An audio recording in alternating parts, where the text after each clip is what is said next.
CPC का सबसे important principle of res judicata. Section 11 of civil procedure code states about the principle of res judicata.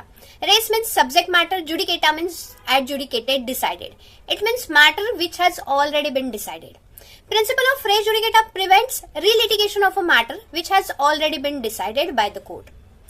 मतलब एक particular case है, उस particular case में court ने फाइनल डिसीजन दिया है, उसे फाइनली सेटल किया है, तो उसी केस में सेम डिस्प्यूट के लिए सेम पार्टीज फ्रेश सूट फिर से फाइल नहीं कर सकते। इसे एक एग्जांपल से समझते हैं। ये है मिस्टर ए और ये है मिस्टर बी, दोनों की प्रॉपर्टी है, लेकिन उस प्रॉपर्टी को लेके दोनों के बीच में डिस्प्यूट है। डिस्प्यूट ये है कि उस प्रॉपर्टी की ओनरशिप किसके पास है, मिस्टर ए के पास या मिस्टर बी के पास।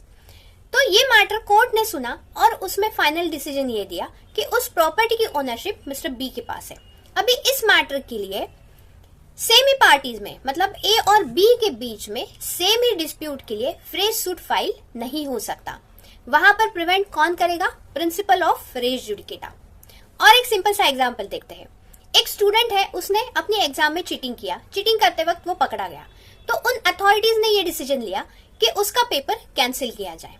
तो वो अपने टीचर के पास पहुंचा, टीचर को उसने बोला कि ऐसे ऐसे हुआ है, तो टीचर ने ये बोला कि इसमें ऑलरेडी डिसीजन हो चुका है, तो ये मैटर, इस मैटर में मैं फिर से इंटरफेयर नहीं कर सकती और इसमें और एक डिसीजन नहीं दे सकती।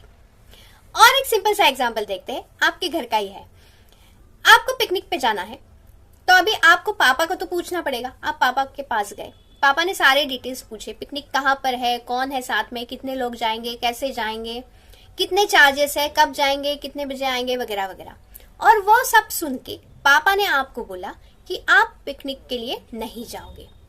तो अभी इसी मैटर को लेके, जो ऑलरेडी डिसाइडेड है, इसी मैटर को लेके आप अपनी मम्मी के पास गए, तो मम्मी ने बोला ये मैटर ऑलरेडी डिसाइड हो चुका है, इसमें मैं कोई इंटरफेयर नहीं कर सकती। इसे बोला जाता है प्रिंसिपल ऑफ रेस जुडिकेटा। तो क्या है essentials of principle of res judicata? First, matter in issue should be decided. जो मैटर इन इशू है वो डिसाइडेड होना जरूरी है। मतलब जैसे ए और बी का एग्जाम्पल देखा, वहां पर मैटर इन इशू ये था regarding the ownership of property, तो उसके ऊपर डिसीजन हो चुका था। सेकेंड है बिटवीन द सेम पार्टीज। जो फ्रेश सूट फाइल होगा वो सेम पार्टीज के बीच में ही होगा, तो वहां पर principle of res judicata apply हो सकता है। थर्ड है कॉम्पिटेंट जुरिस्डिक्शन।